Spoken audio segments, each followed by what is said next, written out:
welcome to another video. So today we're gonna do a story time. Yep, I don't know if y'all watched my previous videos where about the one with my brother and my friend who knows me better. I'd mentioned that at one point I got sick in 9th grade. So yeah, that's what the story is about today. Alright, so please stay tuned. Oh, I paint, guys, so I have paintings on sale. This one is a 6x6 inch. I'm selling it for $2,000. So if you want it, you can DM me on Instagram and ask for the price if anybody's interested. Anyway, so let's get straight into it. 13 and a half into 14, I was about to go into 9th grade. I don't know, but if anybody knows me, knows that I went to Edwin Allen High. Big up on yourself, comfort. Yeah.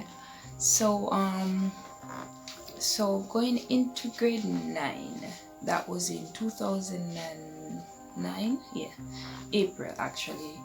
But I started having symptoms. I started feeling ill from 2008, around July.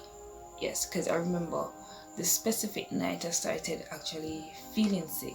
It was a crusade at my church, and I was accompanying my cousins out the road just to get something to eat. And I remember stepping into a pothole, and after stepping into that pothole, it's like that was it. I started having swelling in my ankles. I started having pain all over. Couldn't detect what was happening. At the end of the night, my left leg actually got so swollen, so big, I couldn't even walk. Anyway, my mom, when we reached home, she prayed for me. She called my aunt and my grandma, and they all prayed for me. And in the morning, I didn't feel any better, so I ended up going to the doctor. As I said, I started with the swelling in my legs, so the doctors couldn't find what was wrong, what was causing the swelling, so they sent me to do multiple tests. One of the first ones I did was a x-ray on my leg, which showed nothing. It came back normal, no fracture, nothing. I remember at one point as well where I ended up doing like 7 blood tests in one day. Yeah, just to try and find it. I remember also another time when I ended up going to like 4 doctors in one day, and not even one of them could say what was happening or what they think was the issue. So there and then, being spiritual, from a spiritual background and all, we believe in prayer, and I still do. And prayer does work, guys. It does work. Anyway, in 2008, as I said, that was around July, because that's when we had the crusade. So for July, August, September, November, December, January, February, March, 8 months, guys, I had those symptoms, whereas I was having bloody diarrhea, abdominal pain, vomiting, swelling in my legs. Every test that I did MRIs, I did x-rays, I did ultrasounds, any test you can think of, I did. I don't think there's any doctor in Clarendon that I've never been to during that period. And in 2009, April actually, I was admitted down by Denby, and while I was there, still having the symptoms, still having the bloody diarrhea, the vomiting, the loss of appetite, the pain. Doctors couldn't find what was wrong. And I remember this specific day. It was a Saturday. I never forget it. It was a Saturday where I was in the hospital, and the doctors sent a request for me to do an x-ray. But before I went to the radiology department, down by Maple in Denby, I remember I wasn't feeling well, and I was saying to the nurse, I don't think I can go to to do the X-ray because I wasn't feeling well. Anyway, they said that, oh, I have to do it, and being as everything has been coming back negative and normal, they really didn't know what they were looking for. You understand? And that Saturday when I went to do the X-ray, and I went into the X-ray room,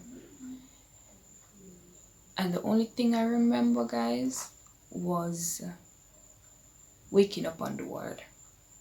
To be honest, I knew nothing after that.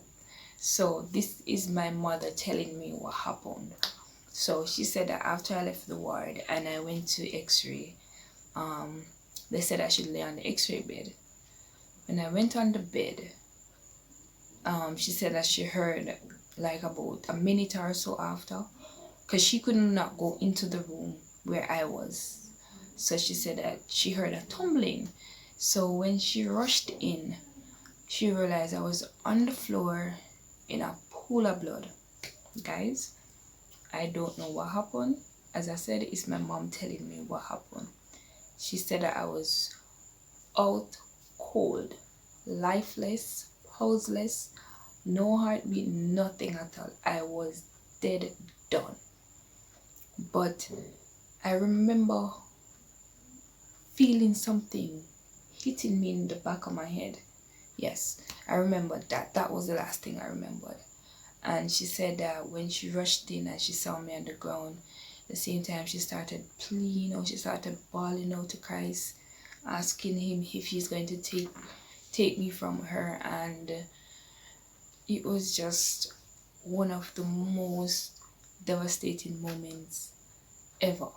You understand? And she said that after they picked me up off the floor and rushed me back to the ward, the doctors came and they were trying to find pulse. There was no pulse. There was no heartbeat. There was no movement. Nothing. I was dead. Dead done. And she said that my aunt, she passed away. May her soul rest in peace. Auntie Winsome, I missed you so much. She said that she was there with her and they summoned heaven. They summoned heaven, and that's when they heard the doctor say they found a pulse. Doctors were sticking me in my foot bottom with needles, nothing. They were trying everything just to try and get some stimulus or some stimuli from me, and there was nothing at all because I was dead done. Dead done. And she said that they said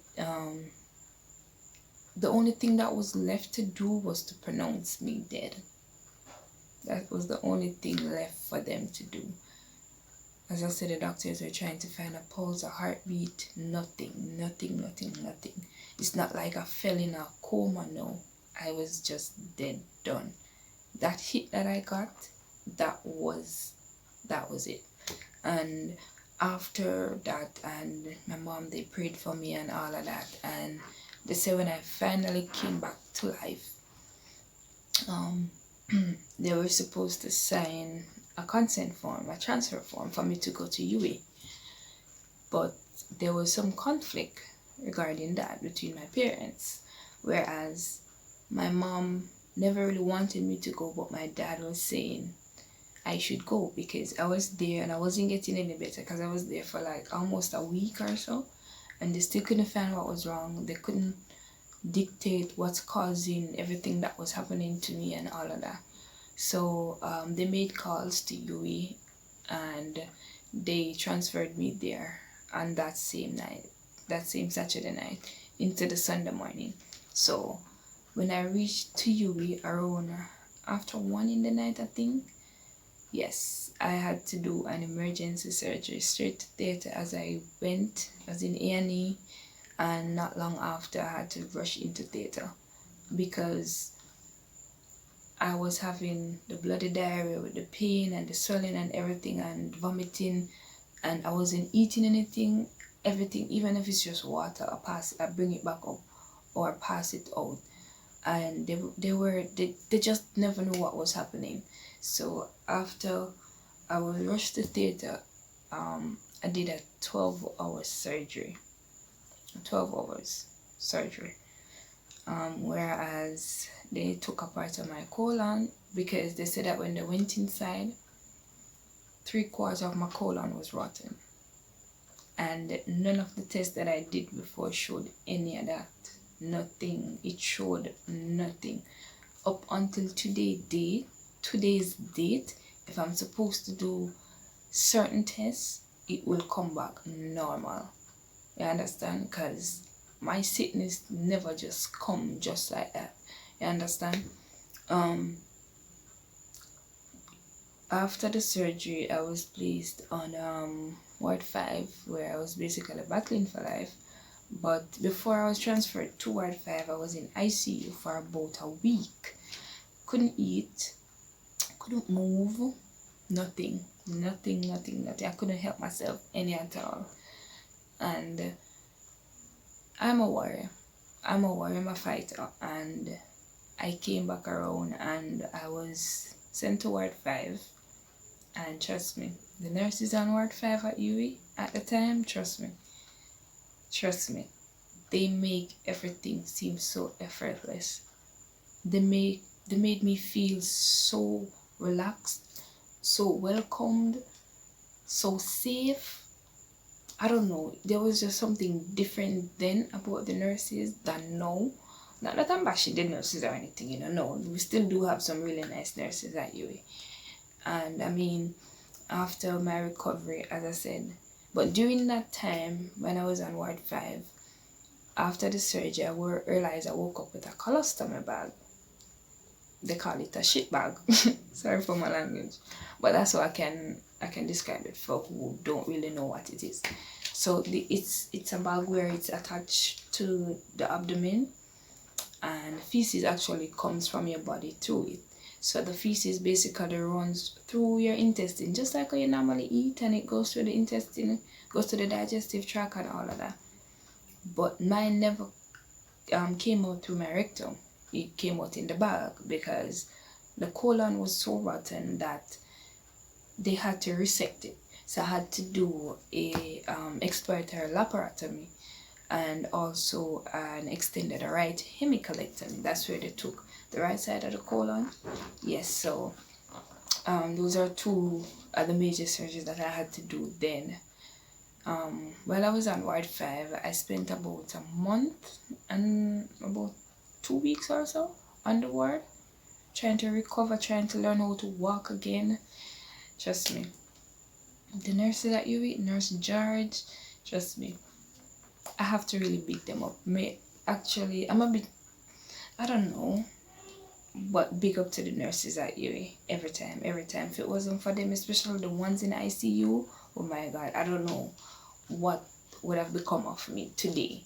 So I really have to say a big thank you to those persons at UWI. Most of them have left, but I still can name a few that I remember. Nurse Evans, she has left. A whole heap of them. But the point of the story that I'm trying to make is that during that month and couple weeks I was on the ward, I still ended up going back to theater because I had an open abdomen. So from right between my diaphragm all the way down to my pelvic area was open because that's where they did the surgery. I'm gonna post a pic so you can see it. I'm not ashamed of showing my scars because they're scars of life, they're scars of victory, and I am proud of them. To be honest, I am. They may not be pleasing to the eye, but I mean, they're my battle scars. And I mean, being on the ward, I learned a lot. They always say once a man, twice a child, and that is real because I had to learn how to do everything all over again as if I was just a child growing up. I had to learn how to walk, I had to learn how to eat, how to stand, everything. And I mean, as I said, the team at UWI, trust me, I really have to beat them up. And during that time, because I had an open abdomen, I ended up going back to theater for them to stitch it up, for them to close it up so I could go home. going to theater. When I came out, I realized that, and when I woke up, because after surgery I never woke up fully, but I was awoke, so I could be sent back to the ward. So after coming back on the ward, and I realized my abdomen felt very tight, like it was so tight I couldn't even breathe, like everything inside of me was just crushing. And I remember I couldn't sleep the night. It was just pure crying. It doesn't matter the amount of medication I got, the pain just wouldn't ease. And the nurse had to call the doctor, and the doctors, they didn't come at the time, but they eventually came. And when they came in the morning, they had to literally cut the stitches on the ward at that time while I was awake, conscious, feeling every slice of that blade on my tummy. Every slice, I felt it. But the relief was that I felt like I could breathe again. I struggled to breathe for that entire couple hours until the doctors came. And thanks be to God, they did come and they actually cut it. So apparently my body heals very fast. So the closure wasn't really affected in the sense of it never really slowed the process of me healing. It never really slowed the process because my dad, he was there 24/7. My mom, my aunts, everybody, they were just there trying to get me back into the best health. And I mean, yeah, prayer works, prayer do work. And even after that time, I got better and I was released, but I was sent home with the colostomy bag, which is another story. So yeah, that's just a little synopsis of what I've gone through. But bear in mind, for part 2 or part 3, you have to stick around for that, because I ended up doing 8 major abdominal surgeries. 8, not 2 or 3, but 8 major abdominal surgeries. A part of trying to get to know me. So guys, please, if you don't know a person, don't chat bad about them. If you don't know what a person is going through, please don't talk bad about them, because guess what, everybody has a story to tell. It's just that everybody's story may end differently, and some may end, you understand, but everybody has a story to tell. I always say experience teaches wisdom, and that is true, because a person who has not gone through certain things in life cannot speak on certain things. That's for one. And during my second surgery, because as I said before, I had to go home with a colostomy bag. So for them to reverse it, I had to come back into the hospital to schedule another surgery for that to be replaced. Because during that period when I was out, as I said, I was just going into grade 9. So I was still going to school, and I had to stop going to school because I knew nothing about having a colostomy bag. And right now I can tell anybody anything and everything that they need to know about changing a colostomy bag, wearing one, and how to try and manipulate one, or how to live with one.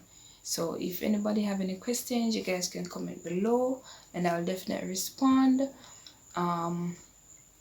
Yeah, or you guys can DM me on IG at the name is Tay with underscores in between the name is and T. Or you can just comment below. Tell me what you think about this video. If you want a part 2, let me know. But guys, thanks for watching, and please remember to like, comment, and subscribe. Thank you.